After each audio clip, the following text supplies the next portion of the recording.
Station से लेकर airport तक वाराणसी में कितना विकास हुआ है, एक एक तस्वीर दिखाएंगे बनारस विस्तार से में। देखिए हमारे सहयोगी आदर्श सिंह की ये खास रिपोर्ट।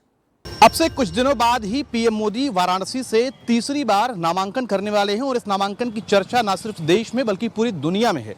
वाराणसी से नामांकन करने के साथ ही इस बात की भी चर्चा है कि आखिर बनारस कितना बदला है। सबसे ज्यादा अगर हम बनारस में बात करें तो विदेशी मेहमान आते हैं और विदेशी मेहमान आते हैं एयरपोर्ट यानी अलग अलग जगहों से फ्लाइट लेकर एयरपोर्ट पहुंचते हैं। तो आखिर एयरपोर्ट से क्या कुछ बदला है वो तस्वीर हम आपको दिखाना चाहते हैं। इस वक्त हम लाल बहादुर शास्त्री इंटरनेशनल एयरपोर्ट बाबतपुर वाराणसी में मौजूद हैं और वाराणसी में अभी इस एयरपोर्ट की बात करें तो करीब 800 यात्रियों की क्षमता वाला ये एयरपोर्ट है, लेकिन एक नया टर्मिनल करीब 75,000 वर्ग मीटर में बनाया जाने वाला है, जिसमें करीब 995 करोड़ रुपए खर्च होंगे और साथ ही साथ इसमें जो यात्रियों के आने की क्षमता है वो 8 भी लगने वाला है। लेकिन माना जा रहा है कि इसके साथ यहाँ पर काशी की संस्कृति, काशी की सभ्यता और बाकी चीजें जो हैं वो भी देखने को मिलेंगी।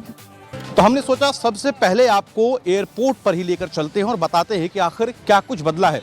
तस्वीरों में निश्चित तौर पर सुरक्षा और बाकी चीज़ों को ध्यान में रखते हुए हम आपको एयरपोर्ट के अंदर की तस्वीर नहीं दिखा सकते हैं, लेकिन इतना ज़रूर है और यकीन मानिए कि जो हमने अपनी आंखों से देखा है उसके मुताबिक एयरपोर्ट में अब पहुंचने के बाद आपको काशी की, भारत की संस्कृति की झलक एयरपोर्ट के एक एक हिस्से पर मिलती है। सुरक्षा की व्यवस्था बेहतर की गई है। इसके साथ ही साथ आने वाले दिनों में जब नया टर्मिनल बनकर तैयार होगा तो उसके साथ काशी का एक एक रंग, एक एक झलक आपको इस नए टर्मिनल पर देखने को मिलेगी और माना जा रहा है कि ये अत्याधुनिक सुविधाओं से लैस होने वाला है।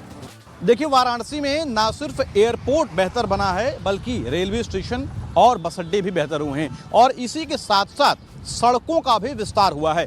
इस वक्त हम उसी जगह पर मौजूद हैं जहां से अलग अलग जगहों को जोड़ने के लिए बनारस में हाईवेज बने हुए हैं। अगर आप ये तस्वीर देखें तो देख सकते हैं कि ये भी मिर्ज़ापुर और साथ ही साथ गाजीपुर, आजमगढ़, बलिया ऐसे जो आसपास के ज़िले हैं उनको जोड़ने के लिए वाराणसी का बनाया गया है। इसी के साथ साथ वाराणसी में करीब 750 करोड़ रुपए की लागत से रिंग रोड भी बनाई गई है। जिस जगह पर हम खड़े हैं ये एक नया लंबा जो है बाईपास बनाया गया है, एक पूरा फ्लाईओवर बनाया गया है जिसको एयरपोर्ट से सीधा शहर को कनेक्ट करता है। तस्वीरें आप देखिए कि वाराणसी में निश्चित तौर पर पिछले 10 सालों में बहुत कुछ बदला है। बहुत सारी तस्वीरें ऐसी आपको देखने को मिलेंगी कि लगेगा कि पहले के बनारस में और अब के बनारस में काफ़ी कुछ बदला हुआ है। सड़कों के साथ साथ तारों के जाल को भी बेहतर किया गया है, यानी तारों का जाल जो सड़कों पर दिखता था उसे कम किया गया और काफ़ी हद तक ख़त्म करने के लिए अंडरग्राउंड भी किया गया। तो ये वो तस्वीरें हैं जो बनारस या आज के बनारस को दिखाती हैं और बताती हैं कि आने वाले दिनों में और भी बदलाव और बेहतरी की उम्मीद है और भी